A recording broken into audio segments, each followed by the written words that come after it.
Before we start, let's make one thing clear. The relationship between motivation and discipline isn't just a question of.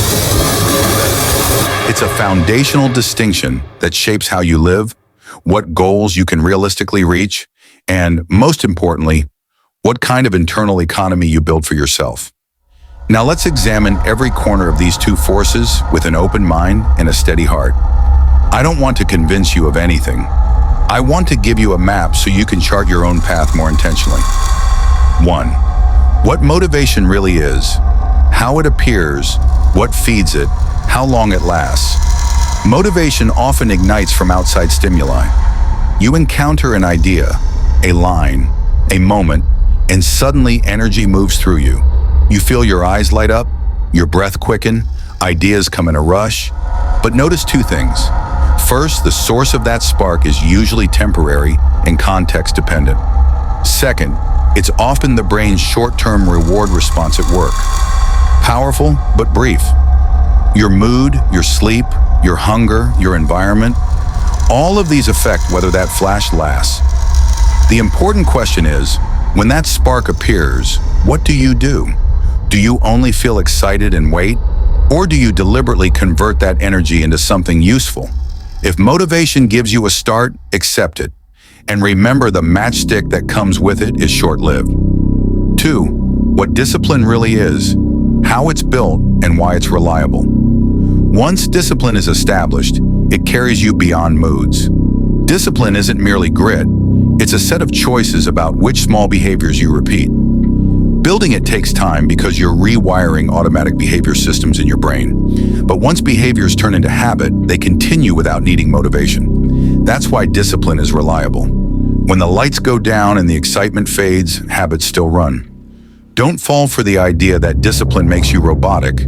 It frees you. It reduces decision fatigue, clarifies priorities, and saves your mental energy for the important calls. Discipline's real power is turning steady, small actions into cumulative progress. 3. How motivation and discipline differently affect behavior. Motivation drives big, immediate pushes. You start new projects, your creativity spikes, you take risks. But that same process often produces inconsistency. The enthusiasm wanes and projects stall. Discipline, on the other hand, makes action systematic. Repeated small moves accumulate into real gains. From a behavioral point of view, motivation is tied to internal impulses. Discipline is about external structures and internalized rules.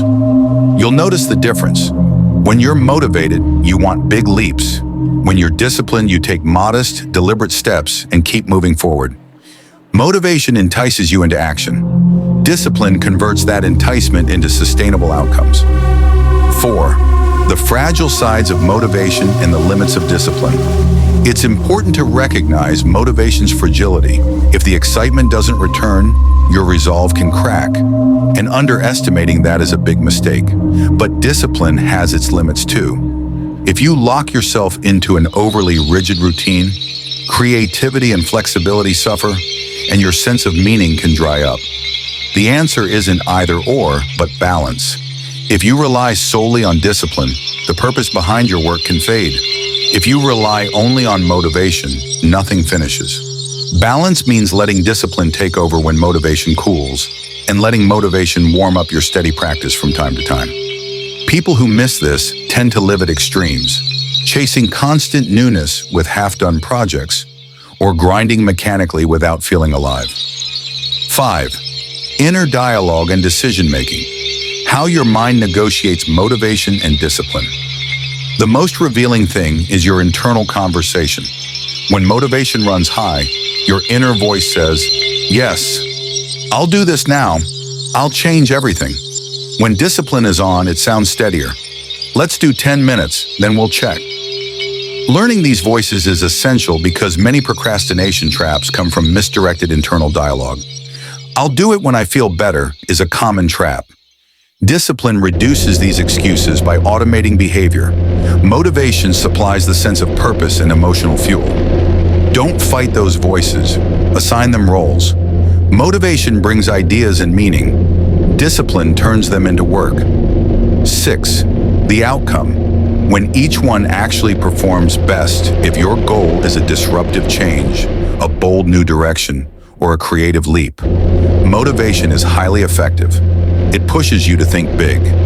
If your aim is consistency, skill accumulation, or real mastery, discipline is indispensable. So instead of asking which is stronger, ask which is better in this context. In everyday life, motivation helps you pass the quick tests. Discipline builds results that outlast diplomas and firework moments.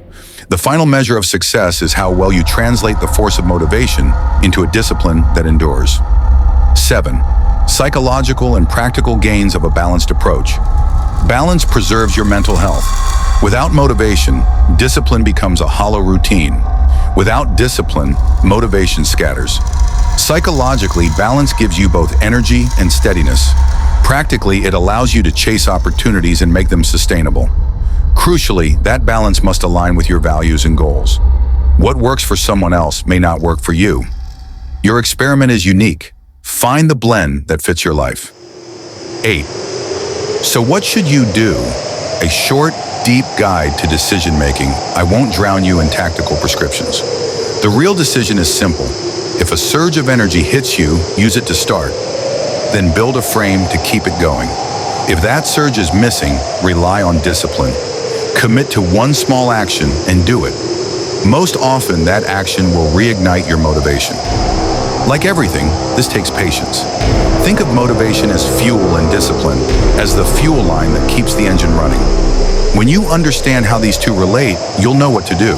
Strike the match, then tend the flame. As I close, know this. I'm not trying to motivate you in this moment.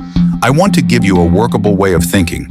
Motivation is wonderful, but sustained success arrives through discipline. Decide on one small action for today. That's it. Do it, and you'll see its effect over time. We're not alone in this.